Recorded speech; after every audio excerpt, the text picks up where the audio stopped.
Well, the 5 remaining members of the Bali Nine have woken up in Australia as free men this morning, having been released from an Indonesian prison and flown home to Darwin.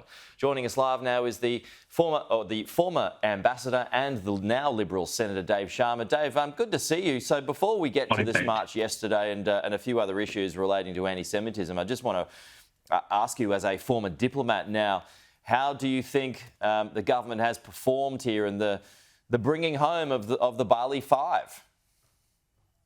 Well, look, it's obviously been quite a diplomatic effort. I think we've spent a fair bit of diplomatic capital with the new Prabowo administration in Indonesia.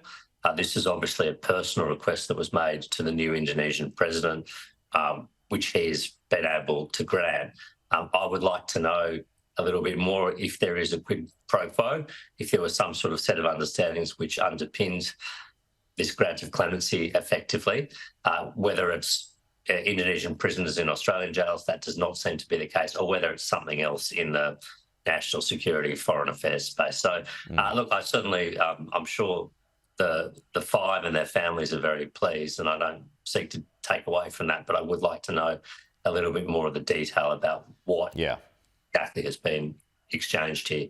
Okay, just more broadly, Dave, I mean, you can look at all the perceived failures of this government across a range of issues, but when it comes to freed prisoners, whether it be these remaining 5 members of the Bali Nine, or whether it is Sean Turnell, or whether it is Chung Lei, who works here sometimes, does those efforts have to be applauded during this term?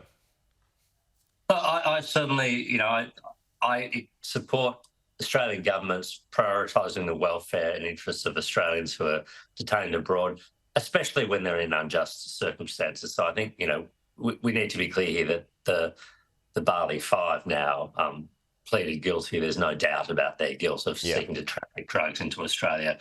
Sean Turnell was a political prisoner. Kylie Moore-Gilbert, who was freed under the coalition government, political prisoner. Chung Lei the same. So I think you need to draw a distinction there.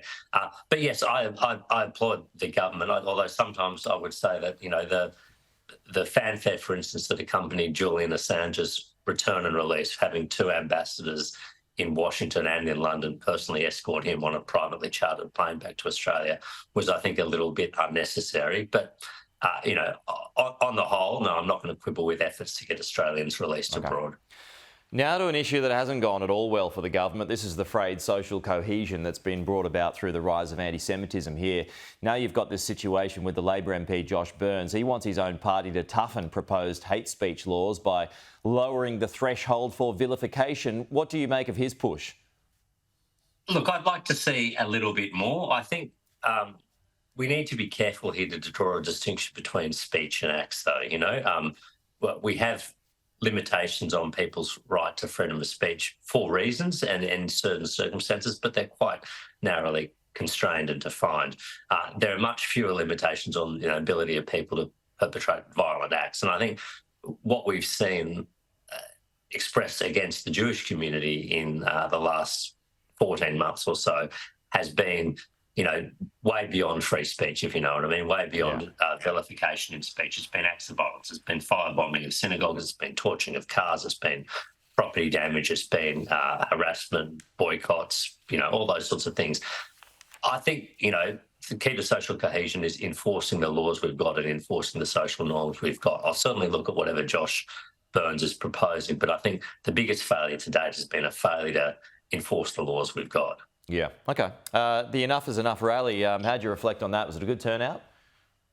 I was really pleased with the turnout, and I think and it wasn't only a Jewish Australian audience, incidentally, but the Jewish community that was there, I think, felt very supported. I mean, there were, Lebanese Maronite Christians there, Iranian Australians there, Catholic Australians, Protestant Australians. So it was quite a diverse group. And I think the Jewish community in particular took some comfort from the fact that people supported their right to speak out and demand a greater level of protection from anti-Semitism. And the other point I'd note, there was no malice directed towards any other group or overseas country or anything else. This was just about Jewish Australians wanting to continue to contribute to Australian society and live peacefully and securely here.